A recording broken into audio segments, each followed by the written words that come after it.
Magandang araw sa inyong lahat. Sa ilalim ng matinding sikat ng araw na nagpapainit sa mga kalsada ng bayan ng San Roque, isang pulang truck na may kargang durian ang matatag na bumibiyahe papunta sa palengke ng San Isidro. Sa likod ng manibela ay nakaupo si Reina, isang babaeng trooper na may maamong mukha, ngunit nagtatago ng katatagan na hindi matitinag. Hindi niya alam na ang kanyang karaniwang biyahe sa araw na iyon ay magiging simula ng isang mapanganib na engkwentro. Hindi magtatagal, haharangin siya ng isang aroganteng tiwaling pulis kasama ang kanyang mga tauhan. Ang magsisimula bilang pangingikil ng 3,000 piso ay magtatapos sa isang sampal sa harap ng publiko. At ang sampal na iyon ang gigising sa isang bagay sa loob ni Reina. Isang malamig na galit na matagal na niyang kinikimkim bilang isang sinanay na sundalo. Gamit ang kakayahang matagal niyang itinago, gagantihan niya ang pang-aaping iyon gamit ang sandatang hindi inaasahan. Durian. Ang epikong labanan na hahamon sa lohika ay magbubunyag ng kanyang tunay na pagkatao bilang isang intelligence officer ng Scout Ranger na nagbabalatayo. Sa gitna ng ulan ng tinik at kawalang katarungan, ang hustisya ay hahanap ng daan. Tanghaling tapat noon, tumutusok sa balat ang araw at sinusunog ang aspalto sa kalsada ng San Roque. Suot ni Reina ang isang lilak na t-shirt at beige na miniskirt habang minamaneho ang pulang truck na puno ng durian.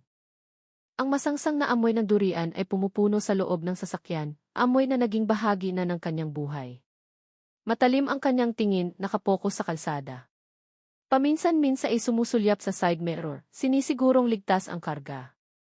Kahit relax ang kanyang itsura na nakaputing rubber shoes, may katahimikang bumabalot sa bawat galaw niya, katahimikan ng isang taong sanay ng humarap sa kawalan ng katiyakan. Nagsisimula ng maging abala ang daan papunta sa palengke, puno ng sasakyan at aktibidad ng mga mamamayan. Kailangang mag-ingat ni Reina. Malaki ang kanyang truck at madaling umalog ang karga. Ito ang ruta niya araw-araw, ngunit ang bawat biyahe ay laging may dalang posibilidad ng bagong problema. Sa likod ng manibela, mabilis na umiikot ang kanyang isip, kinukwenta ang mga posibleng aberya at solusyon na pwede niyang gawin. Katahimikan ng susi, prinsipyo na lagi niyang pinanghahawakan ng mahigpit, kahit sa ilalim ng pinakamatinding pressure. Alam niyang puno ng panganib ang negosyo ng durian, mula sa pabago-bagong presyo hanggang sa mga abala sa kalsada. Gayunpaman, hindi kailanman natakot si Reina. May prinsipyong higit na mas malaki siyang itinataguyod. Katarungan sa bawat transaksyon at katatagan sa bawat negosasyon. Ang kanyang sinanay na pisikal na kakayahan ay isang asset na bihirang makita at sa araw na ito mukhang masusubok ang kanyang prinsipyo at kasanayan. Isang suking tindero ang naghihintay na sa palengke. Ang order na durian ay kumpirmado na. Hindi pwedeng mahuli si Reina. Bawat segundo ay pera at bawat problema ay magpapabagal lang sa supply chain. Diniinan niya ng kaunti ang gas, nilampasan ang ilang motorsiklo na humaharang sa kanyang dinadaanan nang hindi nawawala ang pagiging alerto. Ang init ng tanghali ay tila babala na may paparating. At tama nga, sa kurbada pagkalagpas ng tulay ng Pag-asa, isang patrol car ang huminto ng pahalang sa gitna ng kalsada. Sa tabi nito nakatayo ang 3 lalaking malalaki ang katawan na nakauniporme ng pulis na mukhang masyadong masikip. Ang isa sa kanila ay nakasunglases. Nang may aroganteng kilos, sumenya sila para patigilin ni Reina ang kanyang truck. Hindi bumilis ang tibok ng puso ni Reina, ngunit naramdaman niya ang banayad na daloy ng adrenaline. Hindi ito ang unang pagkakataon na humarap siya sa mga ganitong klase ng opisyal, ngunit may kakaiba sa tingin nila sa araw na ito. Huminga siya ng malalim, ipinarada ang truck sa gilid ng kalsada, saka pinatay ang makina. Biglang tumahimik sa loob ng sasakyan, kaibahan sa ugong ng ibang sasakyan. Dahan-dahang binuksan ni Reina ang pinto. Dumapo ang kanyang paa sa mainit na aspalto, nanatiling kalmado ang mukha ng walang labis na ekspresyon. Inaasahan na niya ang ganitong klase ng interaksyon, bahagi ng hirap sa kalsada na madalas niyang harapin. Humakbang palapit ang lalaking nakasunglases. Ang katawan niyang malaki at maskulado ay humaharang sa paningin. "Miss," sabi niya sa mabigat at mapangmaliit na boses. "May kaunting problema sa mga papeles ng truck mo. Baka pwede nating ayusin dito na lang ang hindi na kailangang pumunta sa presinto." Ito ay klasikong panimula, hudyat para sa pangingikil na malapit ng mangyari. Sinalubong ni Reina ang kanyang tingin ng walang takot. Anong problema, sir? Kumpleto at valid ang lahat ng papeles ko. Rehistrado rin ng tama ang truck na ito. Magalang ngunit matatag ang tono ng boses niya, nagpapakita na hindi siya madaling takutin. Ang lalaki na kalaunan ay nakilala bilang si Brando ay ngumisi. Isang ngising hindi nangangako ng kabutihan. Ito ay laro ng kapangyarihan at handa si Reina na laruin ito. Nang may mayabang nangisi, naglabas si Brando ng isang folder mula sa kanyang bulsa. Alam naman nating lahat, miss. Sa kalsadang ito maraming batas na hindi nakasulat o baka mas gusto mong maabala sa presinto na may multa na higit na mas malaki, wika niya habang nakatingin sa truck ng durian ni Reina. Sinuyod ng mata ni Brando ang karga ng truck nang may tinging puno ng pagnanasa. Nagsimulang palibutan ng mga tauhan niya ang truck tila naghahanap ng butas para gumawa ng akusasyon. Nanatiling kalmado si Reina. Sinuyod ng tingin niya ang tatlong lalaki. Talagang hindi ko naiintindihan ang ibig niyong sabihin, sir. Kung talagang may mali, ipakita niyo ang ebidensya. Wika ni Reina sa tonong nananatiling kalmado. Gusto ko lang ihatid ang durian na to sa palengke. Naghihintay ang buyer ko. Patag ang boses niya, ngunit ang diin sa bawat salita ay nagpainat sa hangin sa pagitan nila. Hindi niya hahayaang perahan siya sa hindi malinaw na dahilan. Tumawa ng mahina si Brando, tawang mapang-uyam na malinaw na minamaliit siya. Ganito na lang, miss. Para mabilis at hindi ka magsayang ng oras. Sapat na ang 3,000. Isipin mo na lang na pangmeryenda sa kalsada. Inilahad niya ang kamay, naghihintay ng pera tila ba ito ay opisyal na patakaran. Tumango-tango ang tatlong tauhan niya bilang pagsang-ayon tila isang ritual ng pangingikil na paulit-ulit na nilang ginagawa. Naningkit ng bahagya ang mga mata ni Reina, mabilis na gumana ang utak niya. 3,000. Hindi maliit na halaga. At ang mas mahalaga, hindi ito tungkol sa pera, tungkol ito sa prinsipyo. Tinignan niya isa-isa ang mukha ni Brando at ng mga tauhan nito. Nagsimulang sumulyap ang mga residente sa paligid, nag-aalangang makialam. Ilang driver ang yumuko, nagkunwaring hindi nakakita. Lalong naramdaman ang hindi nakikitang pressure. Gayunpaman, nanatiling nakatayo ng tuwid si Reina. 2 tauhan ni Brando ang nakatayo ng relax, nakakrus ang mga braso, may mapang-uyam na ngiti sa kanilang mga mukha. Sanay silang gamitin ang kapangyarihan at takot ng ibang tao. Ang mga sidewalk vendor sa paligid ay yumuko, sinusubukang umiwas sa gulo. 3,000 para sa anong pagkakamali, sir, ulit ni Reina sa boses na patag ngunit tumutusok. Ipaliwanag niyo ng detalyado. Alam niyang habang lalo siyang humihingi ng kalinawan, mas lalong mahihirapan si Brando na magbigay ng makatwirang dahilan. Ito ay maliit na taktika para yumanig ang kinatatayuan ng mga tiwaling opisyal mismo. Humakbang si Brando ng isa, lumapit ang distansya nila, nawala ang ngiti niya at napalitan ng inis na ekspresyon. Hindi na kailangan ng maraming tanong, miss. Kalsada ito, hindi korte. Kung makikisama ka, tapos na. Kung hindi, maghanda ka. Mas magiging mahal ang usapan. Nagbago ang tono ng boses niya, mas nagbabanta, ipinapakita ang tunay na ugali ng mapang-api. Tinitigan siya ni Reina ng diretsyo. Nakikita niya ang galit na nagsisimulang kumulo sa mata ni Brando. Hindi na lang ito simpleng pangingikil, tungkol na ito sa dominasyon. Alam niyang may pagpipilian siya. Magbayad at umalis o tumanggi at harapin ang kahihinatnan. Gayunpaman, ang hangganan ng kanyang pasensya sa kawalang katarungan ay numinipis na. At sa araw na iyon, ang hangganang iyon ay muntik ng gumuho. Nag-isip ng malalim si Reina. Ang 3,000 piso ay bunga ng kanyang pagsisikap sa loob ng ilang araw. Ang pagsuko ay nangangahulugang pagyuko sa kawalang katarungan, pero ang paglaban ay nangangahulugang pagsugal ng malaking panganib sa gitna ng abalang kalsada. Pero kailangan ko pa ring ihatid ang durian na ito, bulong niya sa sarili. Inaalala ang kanyang pangunahing layunin, siya ay praktikal, pero tao ring may matibay na prinsipyo. Sige, sir, sabi ni Reina sa wakas. Malambot ang boses pero malinaw. Pwede akong magbigay ng konti, pero hindi 3,000. 1,000 bilang tanda ng paggalang. Kinuha niya ang wallet mula sa bulsa ng kanyang miniskirt, naglabas ng ilang pirasong 100 piso. Ito ay sadyang kompromiso, paraan para subukin ang hangganan ng kasakiman ni Brando at para magpalipas ng oras. Tinitigan ni Brando ang pera. Naningkit ang mga mata niya. Ano to, miss? Sa tingin mo ba pulubi kami? 1,000. Tumaas ang boses niya sa galit, namula ang mukha, sumabog ang galit. Pakiramdam niya ay ininsulto siya ng babaeng itinuturing niyang mahina. Mukhang nainsulto rin ang mga tauhan niya. Nang walang babala, humakbang si Brando pasulong. Mabilis na tumaas ang kamay niya. Pak! Isang malakas na sampal ang dumapo sa kaliwang pisngi ni Reina. Matalim at umaalingaw ang tunog. Napako ang tingin ng mga residenteng kanina ay sumusulyap lang. Ilan ay napasinghap. Gumapang ang hapdi sa pisngi niya. Ngunit hindi natumba si Reina. Ang mga matang kanina ay kalmado ngayon ay nagpapalabas ng malamig na kislap, kislap na nagmamarka sa hangganang kakatapos lang labagin. Ang pisikal na sakit ay hindi gaanong iniinda. Ang mas malalim ay ang pakiramdam na ininsulto, tratuhin ng hindi patas, at maliitin sa harap ng publiko. Ang katahimikan na matagal niyang iningatan ay gumuho agad, napalitan ng apoy ng malamig na galit, dahan-dahang nagliliyab, ngunit sigurado. Hindi na malaya ni Brando at ng mga tauhan niya kung ano ang kakatapos lang nilang gisingin. Nakita lang nila ang isang babae na kakatapos lang nilang sampalin. Ngumiti si Brando ng may kasiyahan. Leksyon yan, miss. Huwag na huwag kang makikipagtawaran sa amin.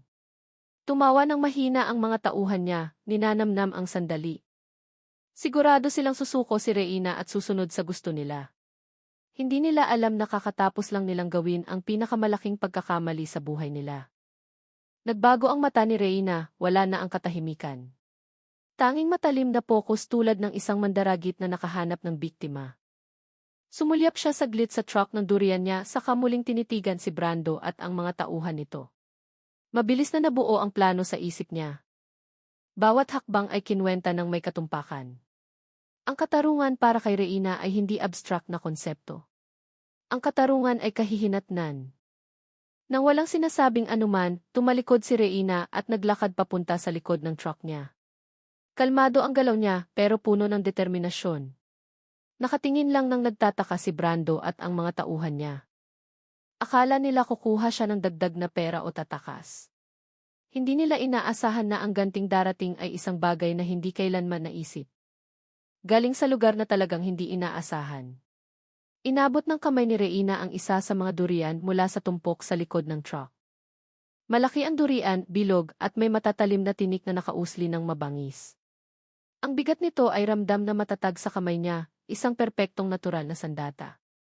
Tila ginawa para sa sandaling ito. Binuhat niya ito ng madali. Pulido ang galaw niya, sanay at kabaligtaran ng maliit niyang katawan. Nanonood pa rin si Brando at ang mga tauhan niya. Hindi pa nawawala ang mapanghamak ng ngiti sa kanilang mga mukha. Anong gagawin mo, miss? Magtitinda ng durian dito. Pang-aasar ni Brando habang nakahalukip-kip. Kumbinsido pa rin siya na si Reina ay isang takot na babaeng super lang na susuko anumang oras. Tumawa ang dalawang tauhan niya, pinagtatawanan ang ginawa ni Reina na itinuturing nilang desperado at katawa-tawa. Ngunit, isa sa kanila ay biglang kumunot ang noo. May naramdaman siyang nagbago. May kakaibang aura na dahan-dahang lumalabas mula sa figura ni Reina. Aura na hindi tugma sa isang karaniwang trooper. Tumalikod si Reina paharap kay Brando. Ang durian sa kamay niya ngayon ay parang baseball na handang ihagis anumang oras. Malamig ang kanyang mga mata, puno ng resolusyon na hindi matitinag. May sariling paraan ang katarungan, Sir Brando. Mababa niyang sabi, ang tono ay parang babala. At ngayong araw mararamdaman niyo ito mula sa kamay ko. Ang tonong iyon ay hindi tono ng isang trooper ng truck, kundi tono ng isang propesyonal na handang makipaglaban.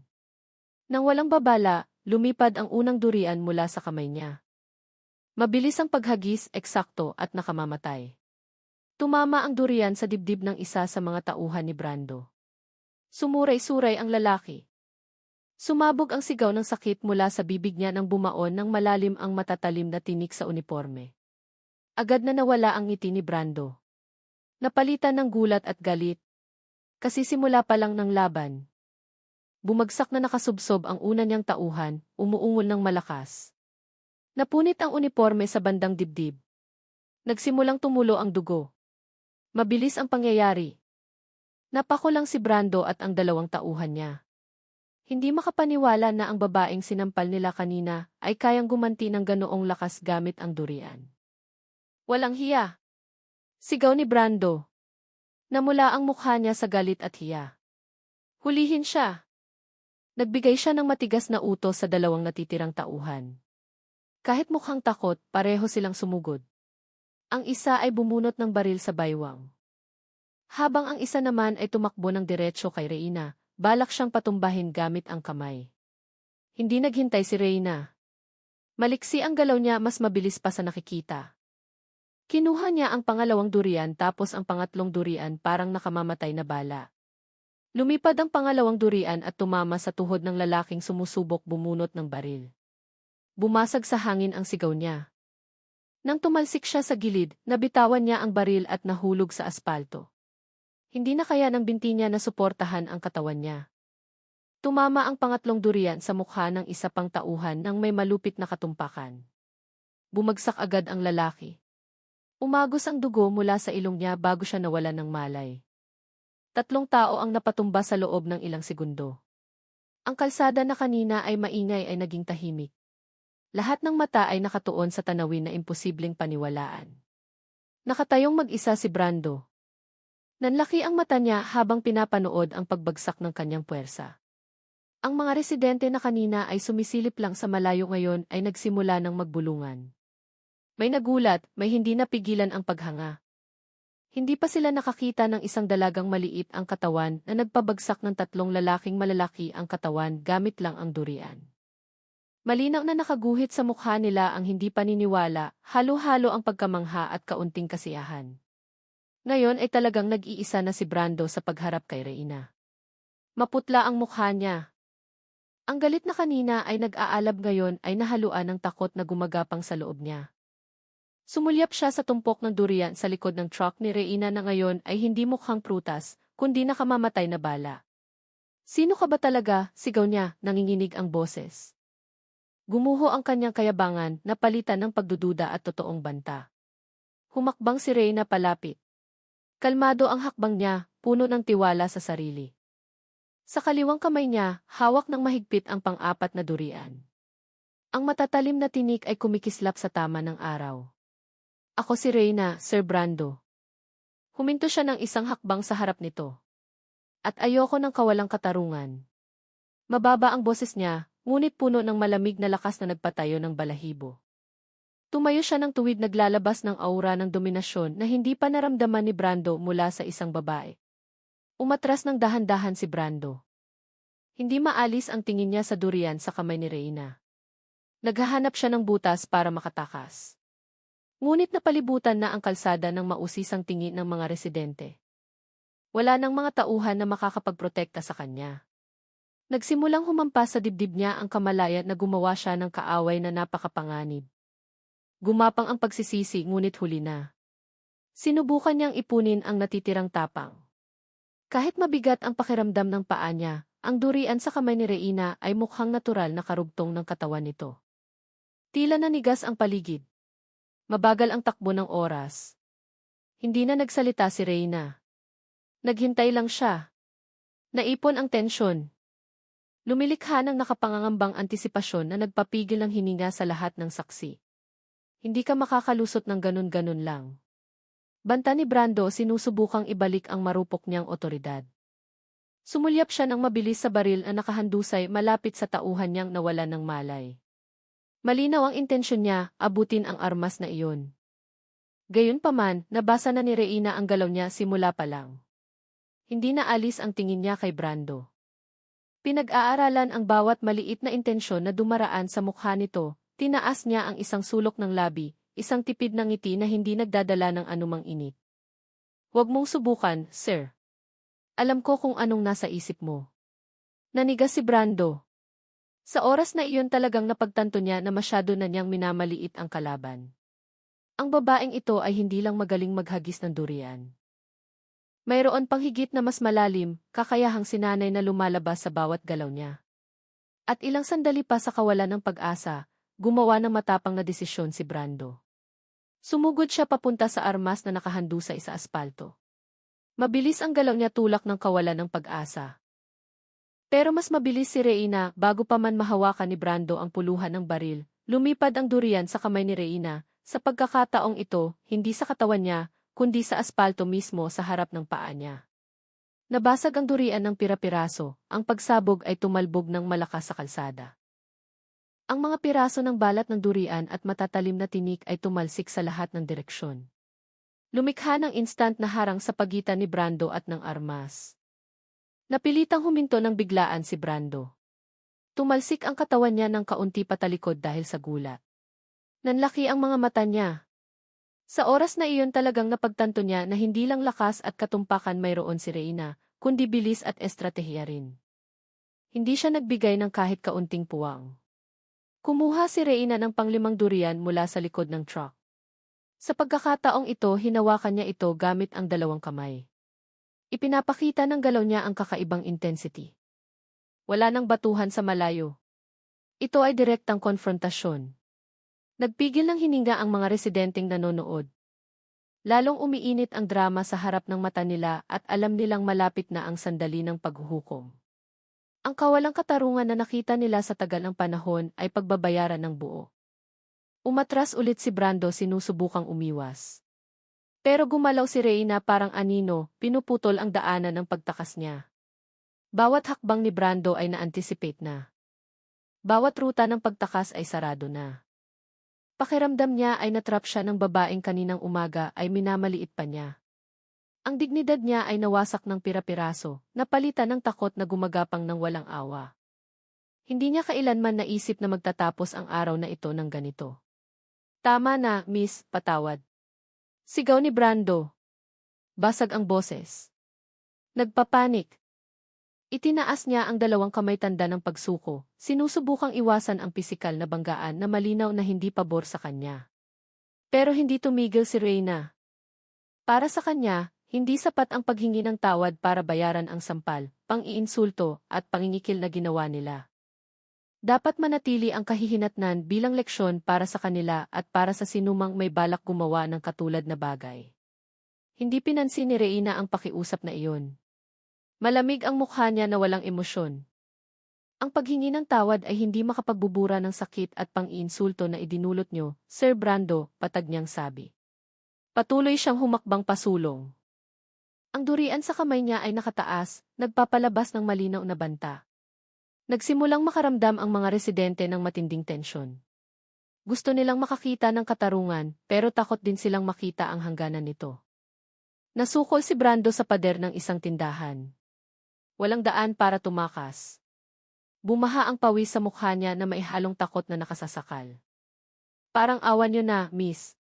Pakiusap niya ulit. Pangako hindi ko na ulitin. Ibabalik ko lahat ng perang kinuha ko, sobra pa. Ang boses na iyon ay puno ng kawalan ng pag-asa, nagmamakaawa na magpakita ng awa si Reina. Gayunpaman, nanatiling matigas ang mata ni Reina, hindi natitinag.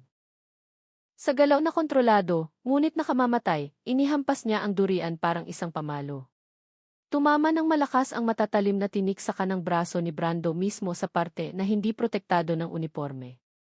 Isang nakahihindik na sigaw ang sumabog mula sa bibig ni Brando. Napaluhod siya sa lupa. Nang hina ang kanang braso niya mukhang nabali ng malala. Tinitigan siya ni Reina ng walang emosyon. May kaunting kasiyahan sa tingin ng mata niya. Hindi malupit na kasiyahan, kundi ginhawa mula sa katarungan na sa wakas ay nabayaran. Ito ay instant karma. Kabayaran na nararapat. Wala siyang balak pumatay, lumpuhin lang. Ilang residente ang nagsimulang pumalakpak ng mahina, habang ang iba ay nanatiling nakapako, nagulat sa kalupitan. Ngunit hindi maitago ang kasiyahan sa katotohanang ipinakita sa harap ng mata. Umuungol si Brando sa sakit sa mainit na aspalto. Ang kaliwang kamay niya ay hawak ang braso niyang malubhang na sugatan. Dinurog ng mga tinik ng durian ang buto niya, nag-iwan ng malalim na sugat na nakanganga. Ang mukha na dati ay arogante ngayon ay puno ng luha at pawis. Tinitigan niya si Reina ng maihalong takot at puot. Ang buong kapangyarihan at kayabangan niya ay gumuho na winasak ng isang babaeng trooper ng truck at ilang piraso ng durian. Tinapon ni Reina ang basag na durian sa gilid saka kumuha ng isa pa mula sa truck. Walang senyales na pagod siya, walang awa. May isa pang bagay na kailangang tapusin. Humakbang siya palapit kay Brando na nakahandusay, binaliwala ang gulat na tingin ng mga residente. Hindi lang ito basta away. Ito ay leksyon na hinding-hindi makakalimutan ng sinumang nakasaksi. Hindi lang ito tungkol sa pera, Sir Brando, wika ni Reina ng mahina ngunit tumutusok. Tungkol ito sa dignidad, tungkol sa katarungan. Nagsusuot kayo ng uniforme para mang-api, para mangikil. Insulto iyan sa institusyon na dapat sana ay nagpoprotekta sa lipunan. Matalim ang monologo niya, walang paligoy-ligoy, sakto sa pinakabuod ng problema na madalas mangyari sa kalsada. Sinubukan ni Brando na maglabas ng boses, pero pinigil siya ng sakit. Tanging pagsingasing ang narinig, itinaas ni Reina ang huling durian sa kamay niya. Sa pagkakataong ito ang target ay hindi katawan ni Brando, kundi ang kaliwang paa. Sa tumpak na paghampas, tumama ng malakas ang durian sa buto sa binti. Brando, nakakatakot ang tunog ng pagkabali. Sumigaw si Brando sa kahinimatay sa aspalto. Ngayon ang 5 taong iyon, 3 tauhan at si Brando mismo ay nakahandusay na walang laban sa kalsada. Ang mga nagkalat na durian ay naging piping saksi sa paghihiganti na kakatapos lang mangyari. Hindi na bumubulong ang mga residente, nagsimula na silang maghiyawan. Hiyawan ng paghanga na maihalong suporta. May ilang lumapit para mag-alok ng tulong. Ibinaba ni Reina ang huling durian. Nanatiling regular ang paghinga niya, ang mukha niya ay walang bakas ng pagod.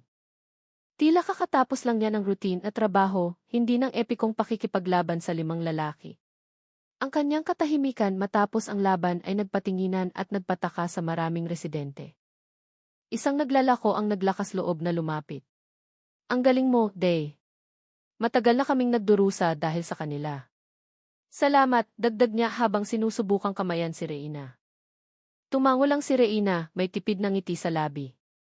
Pinapahalagahan niya ang suporta, pero hindi siya ang tipo na naghahangad ng papuri o labis na pagkilala. Biglang narinig mula sa malayo ang tunog ng sirena ng ibang sasakyan ng pulis. Sa pagkakataong ito, hindi patrol car ni Brando, kundi totoong patrol car. Muling nagbulungan ang mga residente ng puno ng pag-aalala. May natatakot na baka si Reina pa ang hulihin. May umaasa na ipapatupad ng tunay na pulis ang katarungan. Nanatiling nakatayo ng tuwid si Reina, walang takot sa mga mata niya. Huminto ang patrol car sa tabi mismo ng truck ng durian. 2 pulis na kumpleto sa uniforme ang bumaba. Nagbago ang mukha nila at naging lito nang makita ang tanawin sa harap nila. 4 na lalaking nakauniforme ng pulis ang nakahandusay na napalilibutan ng basag na durian. Isa sa kanila, isang opisyal, ang nakakilala agad kay Brando at sa mga tauhan nito. Nanlaki ang mata niya sa hindi paniniwala. Nagmadali siyang tignan ang kondisyon ng bawat isa, tapos umiling ng matagal. Tinitigan ng opisyal si Reina nang may tinging puno ng tanong. Anong nangyari dito, miss? Tanong niya ng matigas, pero malinaw na litong-lito. Sinusubukan niyang intindihin ang insidente na talagang hindi ka panipaniwala. 5 pulis ang tumumba dahil sa durian. Sumagot si Reina ng kalmado nang walang kahit kaunting pag-inarte. Sinubukan nila akong perahan, sir. Humihingi ng 3,000. Nang tumanggi ako, sinampal ako ng isa sa kanila. Ipinagtanggol ko lang ang sarili ko. Agad na tumango-tango ang mga residente, nagbibigay ng malakas na suporta na nagpapatibay sa kwento ni Reina. Tumingin ang opisyal sa karamihan saka muling tinitigan si Reina. Nagbago ang tensyon sa mukha niya at naging kunot ng pagdududa. Mayroong hindi tugma. Isang trooper ng truck pero nagawang lumpuhin ang 5 lalaking malalaki ang katawan sa loob ng ilang segundo. May mas malalim na nagtatago. Inutusan niya ang tauhan niya na tumawag ng ambulansya at investigation team. Alam niyang magiging malaki ang insidenteng ito na kinasasangkutan ng mga tiwaling pulis at isang sibilyan na may pambihirang kakayahan. Muling tinitigan ng opisyal si Reina, sinusubukang basahin ang ekspresyon ng mukha nito. May ibang aura sa babaeng ito. Isang bagay na hindi bagay sa propesyon ng trooper ng truck. Pasensya na, miss. Pwede ka bang sumama sa istasyon para magbigay ng karagdagang pahayag? Maingat ang tono ng boses niya, pinaghalong respeto at pagiging alerto. Kailangang sundin ang procedure. Pero sinasabi ng kutob niya na hindi ito karaniwang kaso. Tumango si Reyna. Sige po, sir. Handa akong magbigay ng anumang pahayag na kailangan. Walang takot, walang pagtanggi. Sa halip ay may impresyon na inaasahan na niya ang lahat ng ito, tila ang buong senaryo ay nasa ilalim ng kontrol niya, simula pa lang. Habang naglalakad si Reyna papunta sa patrol car, muling naghiyawan ang mga residente. Nakikita nila siya bilang bayani, figura na mailakas ng loob na lumaban sa pang-aapi. Ilan sa kanila ay itinututok ang kanilang cellphone. Kumukuha ng litrato at video. Ang kwento ng Durian Girl ay magiging viral agad. Pero sa likod ng hiyawan na iyon, may itinatagong mas malaking sikreto si Reyna. Sa istasyon ng pulis, nakaupo si Reyna sa malamig na interrogation room. Ang ilaw sa itaas ng ulo ay direktang tumatama sa mukha niya. Ang opisyal kanina ay may kasama ng senior inspector. Pareho silang mukhang alerto. Nakatanggap na sila ng ulat mula sa mga saksi. Ang kwento tungkol sa durian ay tunog alamat. Pero ang 5 tiwaling pulis na nakahandusay ay totoong ebidensya. Narinig na namin ang paunang ulat, Miss Reyna, sabi ng inspektor sa boses na kalmado, ngunit mapaghanap.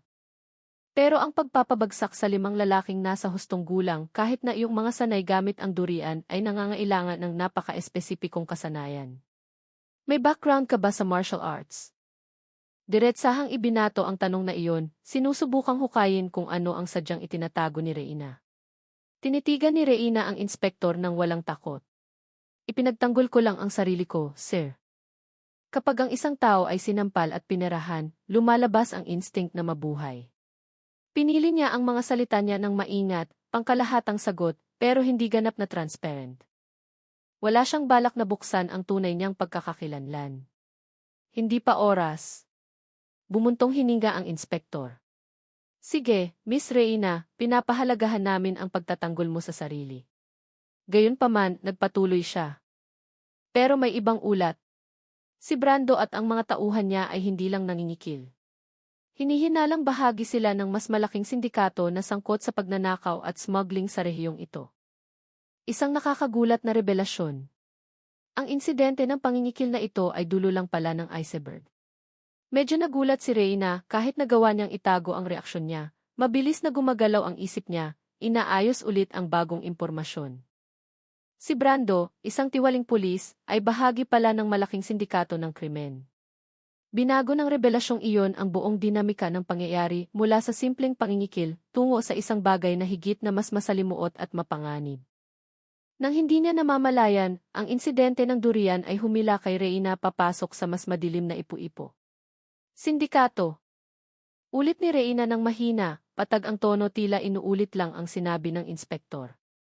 Sinubukan niyang maghukay ng impormasyon nang hindi nagpapakita ng sobrang interes. Anong koneksyon nila sa insidente ngayong araw? Tanong niya.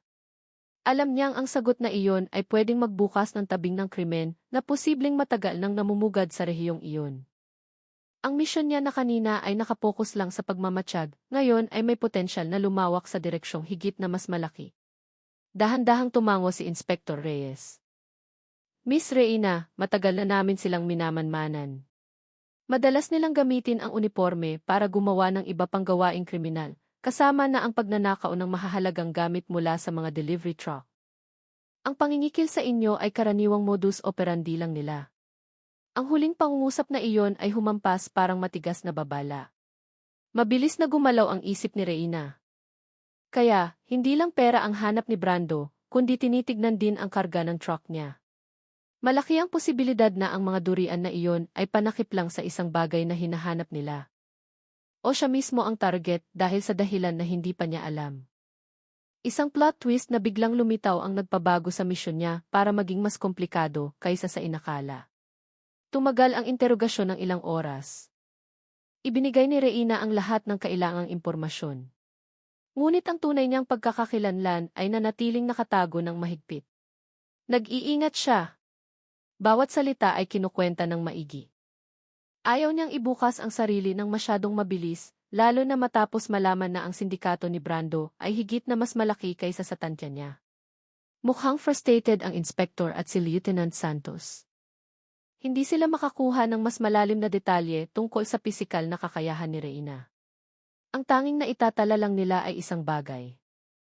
Siya ay babaeng may pambihirang reflexes at lakas na hindi normal para sa isang trooper ng truck. Kung walang konkretong ebidensya, hindi nila siya pwedeng akusahan na galing sa partikular na organisasyon o may background sa militar. Matapos ang interogasyon, pinayagang umuwi si Reina. Tinanggihan niya ang alok na escort, mas piniling bumalik ng mag-isa sa truck niya na nakaparada pa rin sa pinangyarihan. Nagkukumpulan pa rin ang mga residente. Ang iba ay nagla-livestream pa ng pangyayari sa social media. Alam ni Reina na viral na siya, pero ang kasikatan na iyon ay hindi kailanman naging layunin niya. Habang naglalakad siya palapit sa truck, nakita niya ang mga forensic officer na sinusuri ang mga nagkalat na durian. Isang kakaibang tanawin. Halos balintuna, ang prutas na karaniwang matamis ngayon ay naging ebidensya ng brutal na labanan. Pumasok si Reina sa truck at pinaandar ang makina. Sa likod ng manibela, bumalik ang isip niya sa sinabi ni Inspector Reyes tungkol sa sindikato ni Brando. Baka ang insidente ng durian na ito ay ibabao lang ng mas malaking iceberg. Isang bagong misyon o karugtong ng lumanyang misyon ang nakalatag ngayon sa harap niya. Pero hindi siya nagmadaling umalis. Naupo siya ng tahimik, pinagmamasdan ang karamihan na nagsisimula ng mag-alisan ng dahan-dahan. Ang local media ay nag-aagawan sa pag-cover ng kwento ng Durian Girl na truck driver na gumimbal sa lahat. Binaliwala ni Reina ang lahat ng iyon. Ang focus niya ngayon ay nasa iisang bagay lang. Ang bagong tungkulin na kakatapos lang lumitaw. Ang sindikato na binanggit ng inspektor ay target na interesante, buhol-buhol na sinulid na kailangan niyang ayusin. Kinontak niya ang atasan sa pamamagitan ng encrypted satellite phone, nagbigay ng maikling ulat tungkol sa insidente at pagbubunyag tungkol sa sindikato ni Brando. Patag ang boses niya, propesyonal, walang emosyon. Maikling sumagot ang atasan niya, manatiling alerto. Bantayan ang galaw. Huwag kikilos bago mag-utos. Sapat na iyon para masigurong hindi pa tapos ang misyon niya, baka nga kasi simula pa lang. Gamit ang instruksyon na iyon, minaneho ni Reina ang truck niya ng dahan-dahan papunta sa palengke ng San Isidro tulad ng orihinal na plano. Pero iba na ang pakiramdam ng ruta ngayon, mas tahimik, mas mapanganib. Bawat kotse, bawat taong naglalakad, bawat mukhang hindi kilala, lahat ay mukhang potensyal na bahagi ng mas malaking network.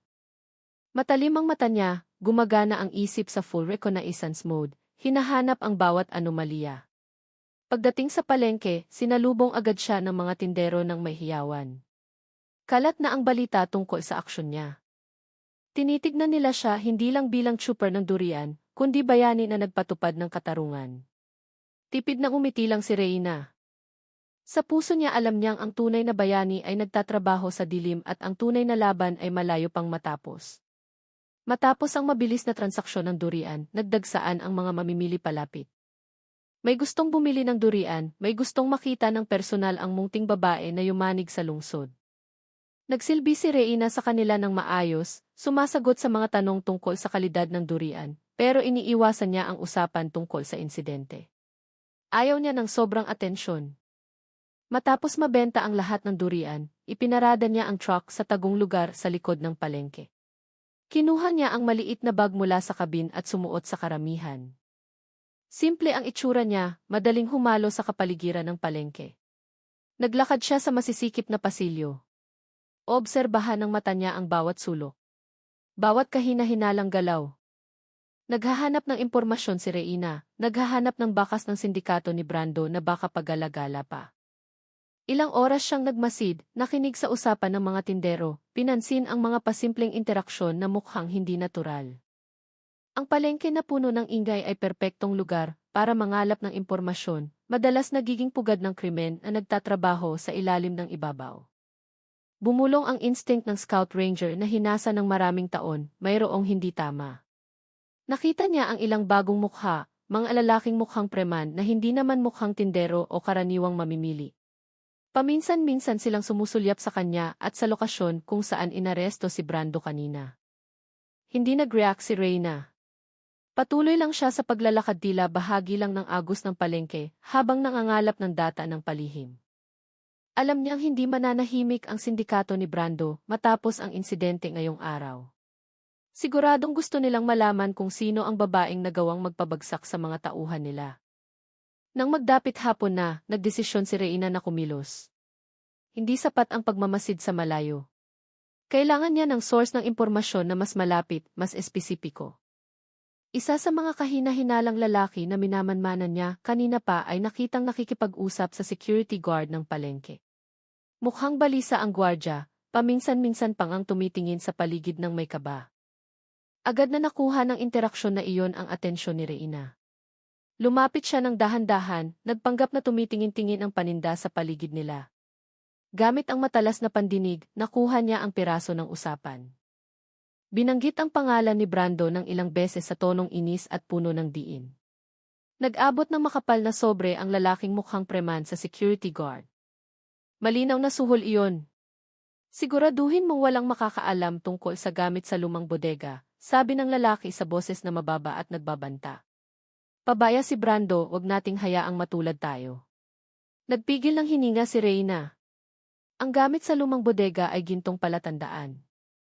Ang bodega na iyon ay matagal nang inabandona, madalas gamitin para magtago ng iligal na gamit o iba pang madilim na gawain. Umatras siya ng dahan-dahan nang hindi nagdudulot ng hinala. Sapat na ang impormasyong nakuha niya.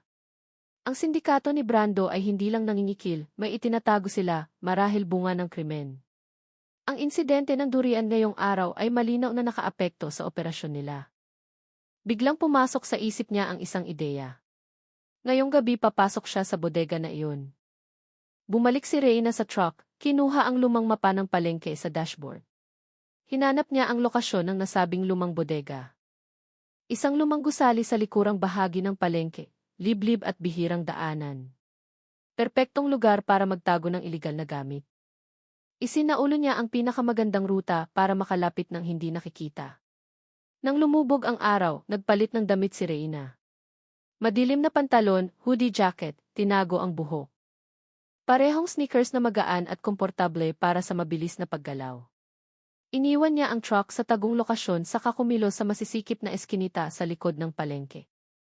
Ibang-iba ang pakiramdam ng gabi sa palengke. Mas tahimik pero mas maraming anino.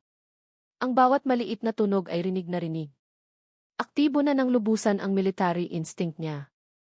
Bawat hakbang ay tahimik, bawat tingin ay sukat. Nakakatakot tignan ang bodega sa dilim. Kinakalawang ang bakal na pinto, tinubuan ng lumot ang pader at walang kahit isang ilaw ang nakabukas. Tanging liwanag ng gasuklay na buwan ang tumatago sa butas ng bubong. Lumapit si Reina. Hindi lang ito basta misyon na utos ng atasan, naging personal na misyon na ito. Gusto niyang ibunyag ang katotohanan sa likod ng sindikato ni Brando. Nakakandado ang pinto ng bodega ng malaking kinakalawang na kandado. Para kay Reina hindi iyon problema. Gamit ang maliit na gamit na lagi niyang dala, nabuksan ang kandado sa loob ng ilang segundo nang walang ingay. Tinulak niya ang pinto ng dahan-dahan at humakbang papasok sa matinding dilim. Ang hangin sa loob ay kulob at maalikabok tila ilang taong hindi nagalaw. Binuksan ni Reina ang maliit niyang flashlight.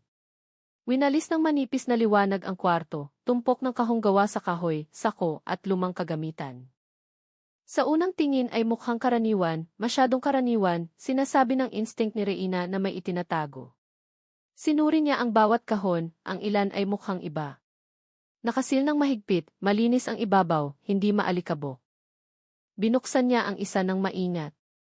Sa loob, tumpok ng cash sa malaking halaga, nakabalot sa vacuum plastic ng maayos. Malinaw na bunga ito ng krimen, posibleng pagnanakaw o smuggling. Ngunit hindi iyon ang pinakanakakagulat. Sa ilalim ng tumpok ng pera ay nakasuksok ang isang maliit na external hard drive na may espesyal na label. Alam ni Reina na ang bagay na ito ang pwedeng maging susi para ibunyag ang buong network ng sindikato. Ibinulsa niya ang hard drive sa pantalon at muling iniskan ang kwarto. Pero biglang nanigas ang katawan niya. May tunog ng mga hakbang na mabagal at regular mula sa madilim na sulok ng bodega. Pinatay ni Reina ang flashlight agad. Ang katawan niya ay humalo sa anino. Hinugot ng kamay niya ang maliit na patalim sa likod ng jacket. Ang presensya niya ay natukoy na o baka talagang may naghihintay. Mula sa dilim, isang matangkad at malaking lalaki ang lumabas. Naka-all black, nakatakip ang mukha ng balaklava. May hawak na baril na may silencer. Ang lalaking iyon ay hindi karaniwang preman. Malinaw na iba ang klase nito. Profesional, sanay. Alam kong darating ka, sabi niya. Mabigat ang boses, malamig, puno ng peking kumpiyansa.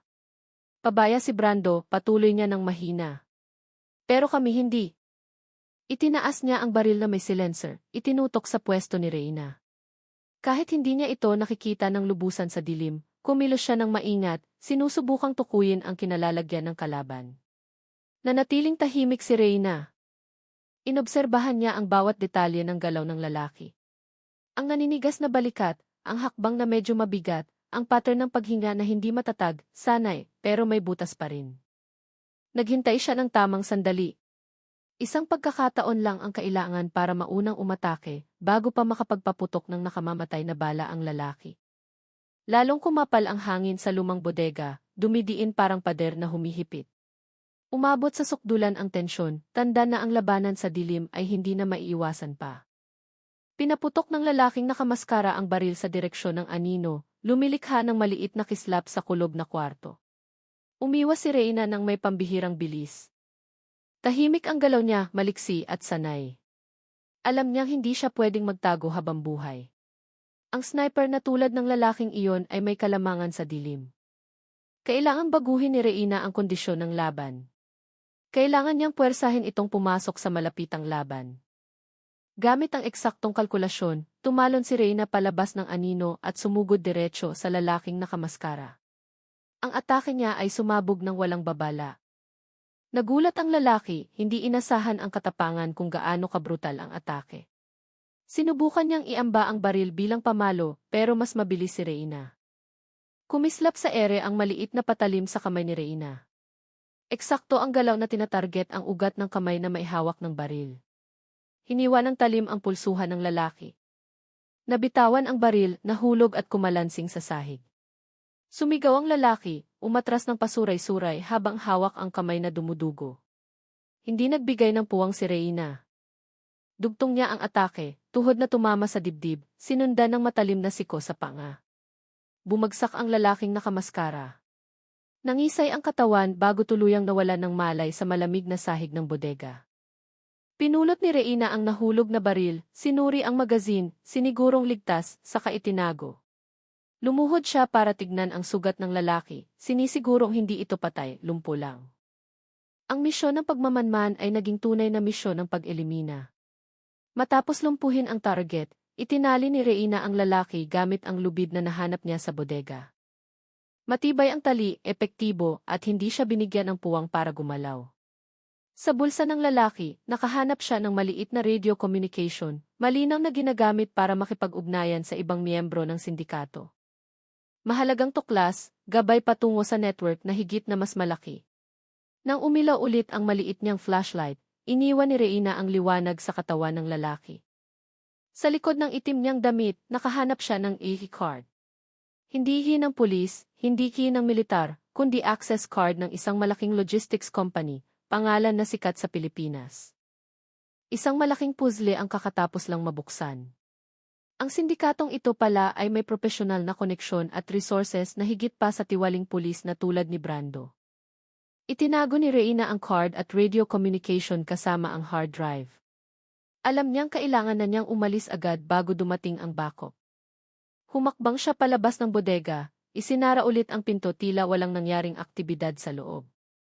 Muling niyakap ng madilim na gabi ang katawan niya, ang tapat niyang kakampi sa operasyon. Sa mabilis na hakbang, bumalik siya sa truck niya. Sa isip ni Reyna, nagsisimula ng mabuo ang lahat ng elemento. Brando, sindikato, bodega, cash, hard drive, at koneksyon sa malaking logistics company. Lahat ng iyon ay parang sinulid na nagtahi-tahi para maging isang komplikadong network ng krimen. Minaneho ni Reyna ang truck palabas ng area ng palengke. Hindi siya pumunta sa headquarters. Hindi siya pumunta sa karaniwang ligtas na lugar.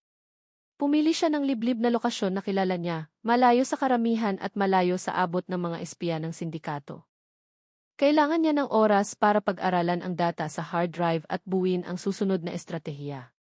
Ang banta ngayon ay mas malapit, mas organisado at mas nakamamatay. Sa tahimik na daan, kinontak niya ulit ang atasan. Masiksik ang report niya sa pagkakataong ito, maseryoso.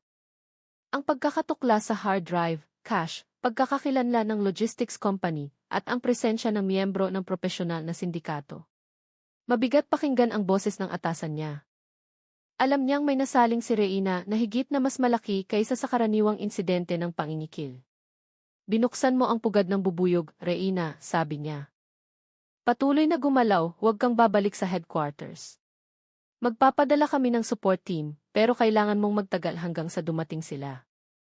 Malinaw na babala, si Reina ngayon ay opisyal ng target ng sindikato. Pinutol niya ang komunikasyon. Sa ngayon, talagang nag-iisa siya. Pero hindi siya natakot. Sa loob niya ay may determinasyon na lalong nag-alab. Nakita na niya ang lalim ng korupsyon at krimeng ito. Pakiramdam niya ay responsable siyang ibunyag ito. Hindi na lang ito tungkol sa isang insidente, tungkol na ito sa pagpapabagsak sa buong bulok na sistema. Dumating si Reina sa isang lumang kubo sa gitna ng malawak na taniman ng kamoting kahoy malayo sa abot ng signal at espiya. Isa ito sa mga lihim na safe house na karaniwang ginagamit ni Reina para sa pinakamahihirap na misyon. Mukhang simple ang kubo sa labas. Pero sa loob ay nagkabit siya ng communication equipment at high-level security system. Agad na sinimula ni Reina ang proseso ng decryption ng hard drive na nahanap niya. Tulad ng isang profesional na hacker, mabilis na sumayaw ang mga daliri niya sa keyboard ng espesyal na laptop. Isa-isang bumukas ang mga komplikadong code na nagpapakita ng nakagugulat na data. Ang hard drive ay naglalaman ng talaan ng mga iligal na transaksyon, listahan ng mahahalagang pangalan, hanggang sa video recording ng pagpapadala ng mga smuggled goods. Ang lawak ng operasyon ng sindikato ay higit na mas malaki kaysa sa unang tantya na kinasasangkutan ng smuggling ng droga, armas, at maging human trafficking. Ang pangalan ni Brando at ng mga tauhan niya ay lumabas lang bilang maliliit na pawn sa malawak na network ng krimen na ito. Ang pangunahing utak sa likod ng lahat ay kilala bilang Key ang Baron, isang kriminal maestro na hindi kailanman nagpakita. Ang koneksyon sa malaking logistics company na iyon pala ay ang modus nila para itago ang paggalaw ng mga iligal na gamit. Ang network na ito ay nakapasok na sa iba't ibang sektor, opisyal ng gobyerno, security forces, hanggang sa mga legal business institutions. Tinitigan ni Reina ang screen ng laptop nang naninigas ang panga. Puno ng galit ang puso niya. Kinain na ng korupsyon na ito ang bansa mula sa loob. Ang insidente ng durian na sa una ay parang personal, ngayon ay naging pinto tungo sa malaking rebelasyon.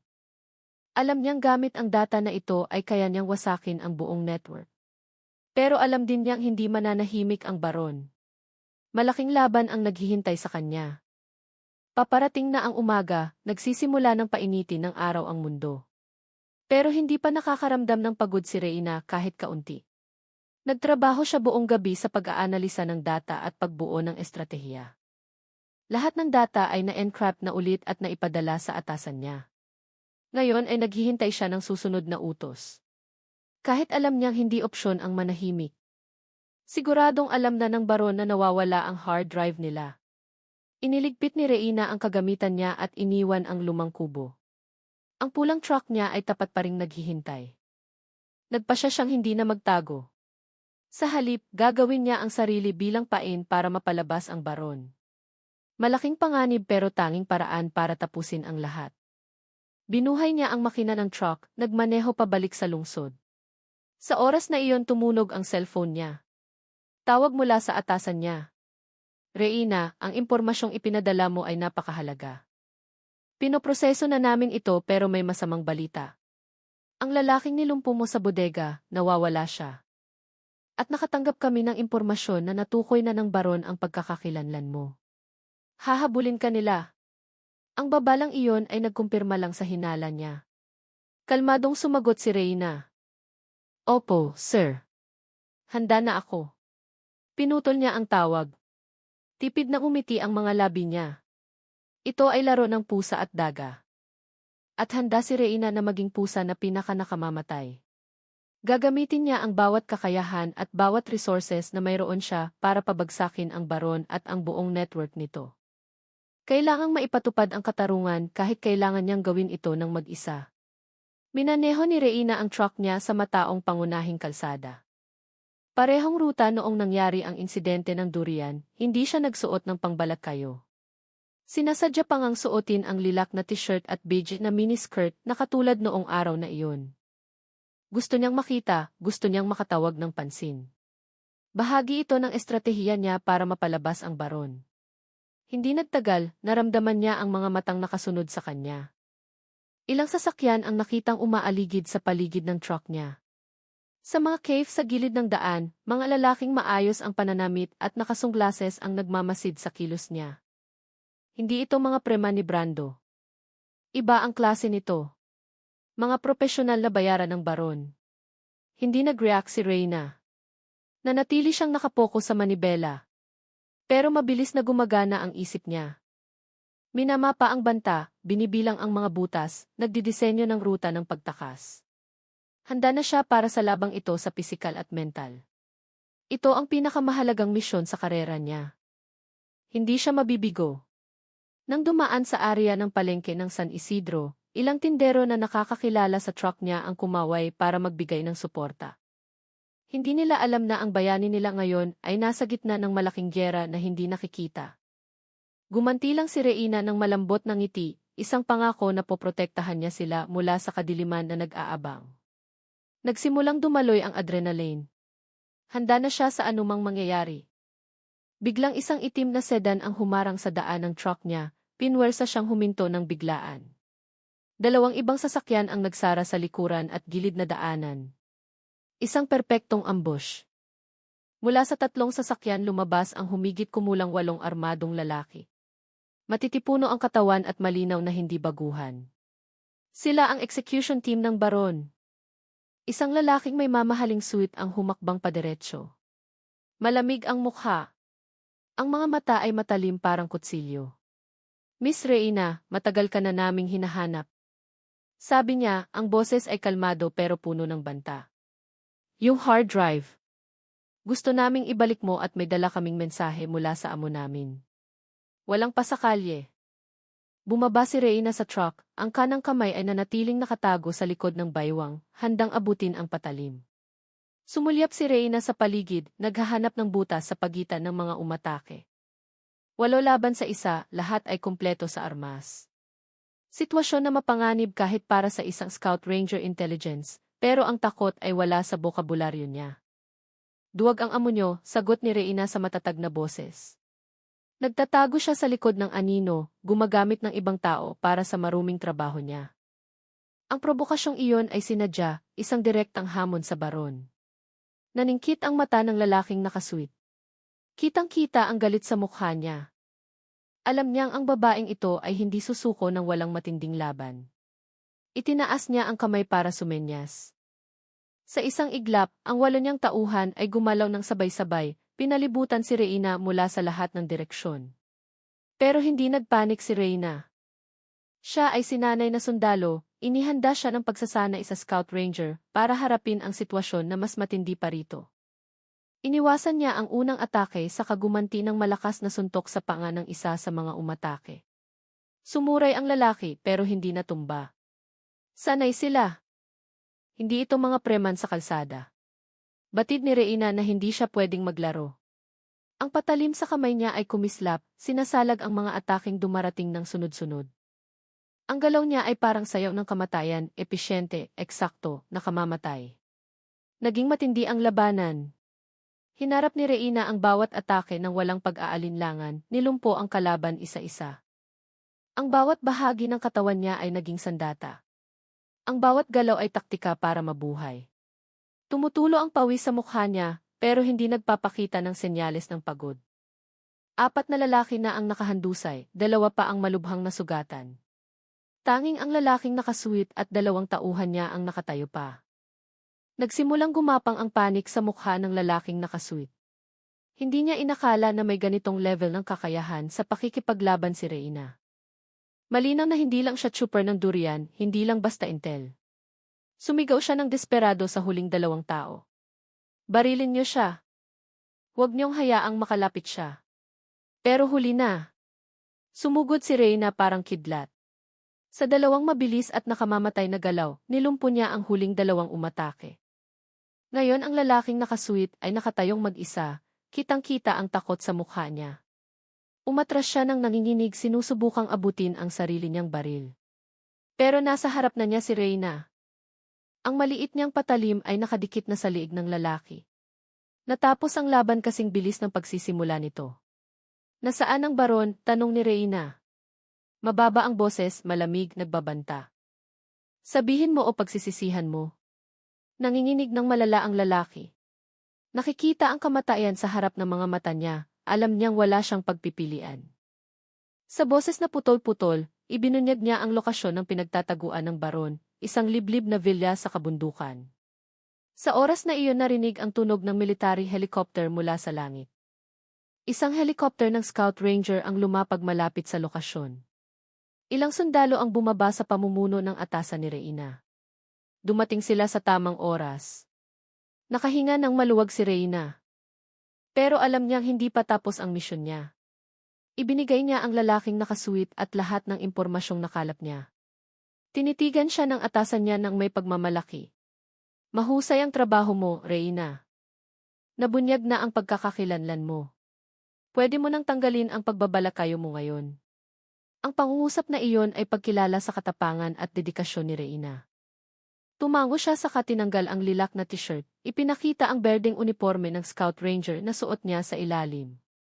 Napasinghap ang mga residenteng nanonood pa rin mula sa malayo. Hindi sila makapaniwala na ang trooper ng truck na Durian Girl ay isa palang elite soldier. Sumakay si Reyna sa helicopter at umupo sa tabi ng atasan niya. Mula sa ere nakita niya ang mga patrol car na dumarating para i-secure ang lokasyon at hulihin ang mga kriminal. Ang kwento ng Durian Girl ay aalinggaw sa buong lungsod. Pero ang pagkakakilanlan niya bilang Scout Ranger Intelligence ay mananatiling sikreto ng Estado. Para sa kanya ito ang katapusan ng isang misyon at simula ng iba pang misyon. Report Commander, sabi ni Reyna sa formal na tono. Lumpo na si Brando at ang network niya. Natukoy na ang lokasyon ng baron. Lumipad ang helicopter papunta sa kabundukan, papunta sa pinagtataguan ng baron. Ang operasyon ng paghuli ay magsisimula na agad. Ngunit nang lumiko ang helicopter, nakita ni Reyna ang isang maliit na bagay sa ilalim ng truck ng durian niya na nakaparada pa rin. Isang maliit na infrared signal ang kumikislap, halos imposibleng makita. Hindi iyon standard equipment ng Scout Ranger. Isang banyagang tracking device na napakakanggi. Naningkit ang mata ni Reyna. Hindi iyon gawa ng baron. Ang network nila ay walang teknolohiyang ganito ka-advance. Ang signal na iyon ay naglalabas ng specific frequency, tanda ng pagkakaroon ng isang organisasyon na higit na mas malaki, higit na mas lihim, at higit na mas mapanganib. Isang huling plot twist. Si Brando, ang baron, ang buong insidente ng durian ay pampalito lang pala. Lumabas ang malaking tanong. Sino ang nagdikit ng device na iyon at ano ang tunay na target? Isang banta na mas malaki ang kakatapos lang mabunyag at napagtanto ni Reyna na siya ngayon ay paon lang sa laro na higit na mas komplikado nang hindi nalalaman kung sino ang tunay na mastermind.